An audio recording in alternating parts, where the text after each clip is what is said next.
All, मी doctor Netra. आज एक अतिशय कॉमेडी न्यूज वाचली. आता हल्ली न्यूज चॅनल हे कॉमेडीच असतात तसं बघायला गेलं तर. पण आपण जे 80s 90s मधले किड्स आहेत त्यांना तर हे इतकं क्षुल्लक वाटेल की पीटीच्या सरांनी नखं कापायला सांगितली आणि केस वाढलेले होते म्हणून त्याला रबर लाव. तर न्यूजमध्ये काय आलं की पीटीच्या सरांनी जीवघेणी शिक्षा दिली. तर जीवघेणी हा शब्दच मुळात इतका भयंकर आहे की ज्याच्यामध्ये जीव जाऊ शकतो अशा गोष्टी करणं. आणि याच्यामध्ये अजून एक मजेची गोष्ट म्हणजे त्या मुलांच्या पालकांनी सर तुम्ही योग्य केलं किंवा हे तू करायलाच पाहिजे होतंस, आधीच करायला पाहिजे होतंस, तुला शिक्षा देस्तोपर्यंत का थांबलास असं मुलाला विचारण्याच्या ऐवजी व्यवस्थापनाला सांगितलं की आमच्या मुलांवर हा अन्याय झालेला आहे, आमची मुलं दुखावली गेलेली आहेत आणि तुम्ही त्या सरांवर कारवाई करा. तर याच्यामध्ये सगळा पडदा पडेल, व्यवस्थापन चांगलं असेल तर ते अर्थातच सरांना डिफेंड करेल वगैरे वगैरे.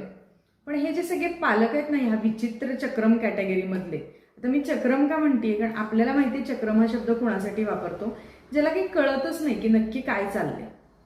बरोबर आहे.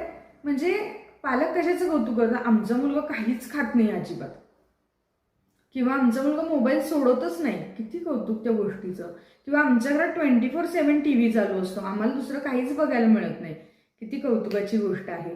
किंवा बाहेर गेलं ना की आमचे 200-300 रुपये जातातच मॅडम, किंडर गार्डन घ्यावं लागतं, अजून काहीतरी घ्यावं लागतं आणि आमचे तेवढे पैसे जातात नाही, त्याशिवाय तो घरीच येत नाही.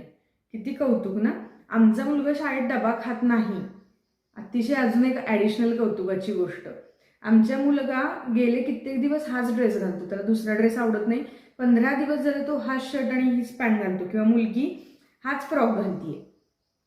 अशा 1000 गोष्टी ज्या अतिशय मूर्खासारख्या आहेत, ज्याच्यामध्ये काहीही लॉजिक नाही, अशा गोष्टी पालक बदलण्याच्या ऐवजी कौतुकानं सांगत असतात.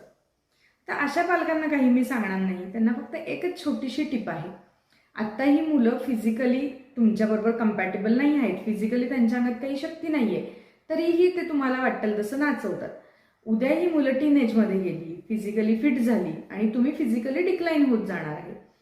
त्यावेळी ही मुलं अशा मनस्थितीमध्ये की मला मागेल ते मिळतंय, मी चुकीचं केलं तरी माझे पॅरेंट्स मला डिफेंड करतात आणि मी कुणाबद्दल काहीही सांगितलं तर ते बरोबर ठरवून ते मला सांगण्याच्या ऐवजी समोरच्या व्यक्तीला 4 गोष्टी सुनावतात. ही त्याची माइंडसेट डेव्हलप झालेली आहे आणि फिजिकली तो फिट आहे. तर तुमचं वृद्ध जे जीवन असणार आहे ते कसं असणार आहे याच्याबद्दल तुम्ही एकदा विचार करा. ते फारसं काही चांगलं असेल आता असं तरी चित्र आता दिसत नाही आहे. त्यामुळे त्यासाठी मानसिक आणि शारीरिक तयारी नक्की करा आणि तुमचे कौतुक सोहळे असेच चालू द्या. तोपर्यंत काळजी घ्या.